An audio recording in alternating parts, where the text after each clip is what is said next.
Safe haven investments. Protecting your portfolio in volatile markets.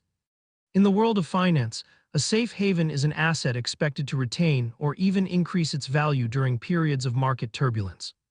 When traditional markets like stocks experience steep losses, investors fly to quality, seeking shelter in these assets to limit their downside risk. While no investment is 100% immune to risk, safe havens typically have a negative correlation or a low correlation with the broader market. This means when the S&P 500 goes down, these assets often stay flat or move up. Why investors seek safe havens? The primary goal of a safe haven is capital preservation. During systemic events such as recessions, geopolitical crises, or sudden market crashes, investors fly to quality, moving capital into assets that can withstand the storm. When traditional markets plunge, safe havens provide four critical advantages. First is risk mitigation and hedging. Safe havens act as a financial insurance policy. By holding assets that are uncorrelated or negatively correlated to the stock market, you limit the severity of your drawdowns, the peak-to-trough decline in your portfolio's value. When equities drop 20%, a well-placed safe haven that stays flat or rises 5% significantly cushions the blow. Second is liquidity in a crisis. During market turmoil, some assets become difficult to sell without taking a massive loss, a liquidity crunch. Safe havens like T-bills or major currencies remain highly liquid.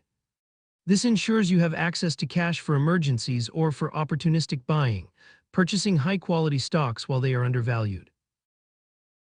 Third is psychological stability. Financial decisions driven by fear are rarely profitable. Seeing a portion of your portfolio remain stable or in the green, while the broader market is in the red, provides the emotional fortitude needed to avoid panic selling. This stability allows you to stick to your long-term strategy rather than exiting the market at the worst possible time. And lastly, fourth is diversification of returns. Traditional diversification, mixing different types of stocks, often fails during a global crisis because all stocks tend to fall together. Safe havens provide true diversification by reacting to different economic drivers, such as interest rates, inflation, or geopolitical shifts, rather than just corporate earnings. The key insight: the goal isn't just to hide from the market. It's to maintain a position of strength so you can recover faster when the cycle eventually turns. Here are the 5 key examples of safe haven assets.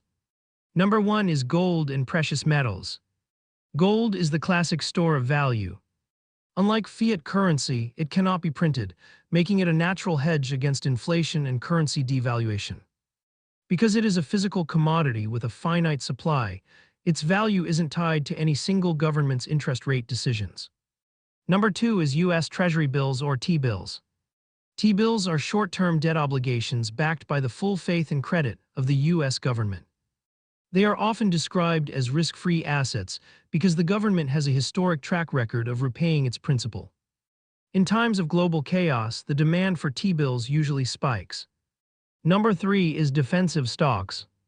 Even in a recession, people still need to eat, keep the lights on, and take medicine. Defensive sectors such as utilities, healthcare, and consumer staples tend to remain stable because demand for their products is inelastic. It doesn't change much based on the economy.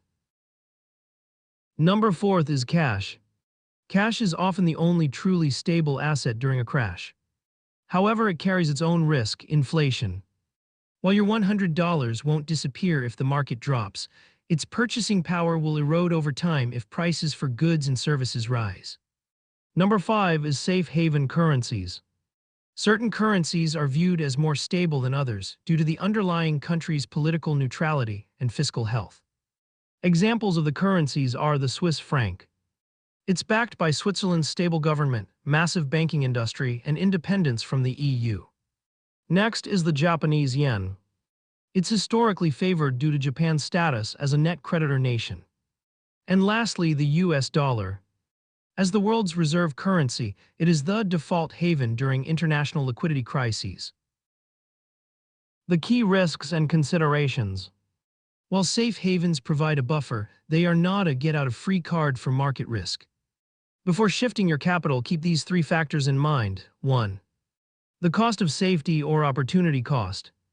The biggest trade-off for security is growth. Safe havens are designed for preservation, not wealth accumulation. If you hold too much gold or cash during a bull market, when stocks are rising, your portfolio's overall performance will likely lag significantly behind the market average. 2. Changing definitions. What qualifies as safe is not set in stone. It depends entirely on the source of the stress. In a high-interest rate environment, gold might underperform compared to T-bills. In a regional political crisis, a specific currency might lose its haven status if that country is involved in the conflict. 3. The silent erosion of inflation. Safe havens are excellent at protecting you from price volatility, but they are often poor at protecting you from inflation. Cash and T-bills are particularly vulnerable. If inflation is 5% and your T-bill yields 3%, you are effectively losing 2% of your purchasing power every year, even though your account balance hasn't dropped. The bottom line. Safe havens aren't just about avoiding losses, they are portfolio shock absorbers. By holding assets that resist market crashes, you protect your capital and gain the emotional stability needed to stay invested when others panic. Think of them as the ballast that keeps your ship steady during a financial storm. The strategic advantage of safe havens are 1. Opportunistic buying power. When safe havens rise or hold steady during a crash, they become your dry powder. You can sell these high-performing assets to buy quality stocks at a massive discount, accelerating your recovery. 2. Essential liquidity. Havens provide accessible funds when you need them most. This ensures you aren't forced to liquidate long-term growth investments at their absolute lowest point just to cover an emergency. 3. Context-dependent protection. No asset is safe in every scenario. The best haven depends on the crisis. Gold thrives during high inflation, while the US dollar usually wins during global liquidity crunches. The verdict: treat safe havens like insurance. You need enough coverage to survive a disaster, but overinsuring can be a mistake. If you hold too much safety, you risk portfolio drag, where your wealth fails to outpace inflation over the long term. The goal is a calculated balance, enough defense to protect your wealth but enough offense to grow it. Please comment below on your thoughts. I'd love to hear your perspective.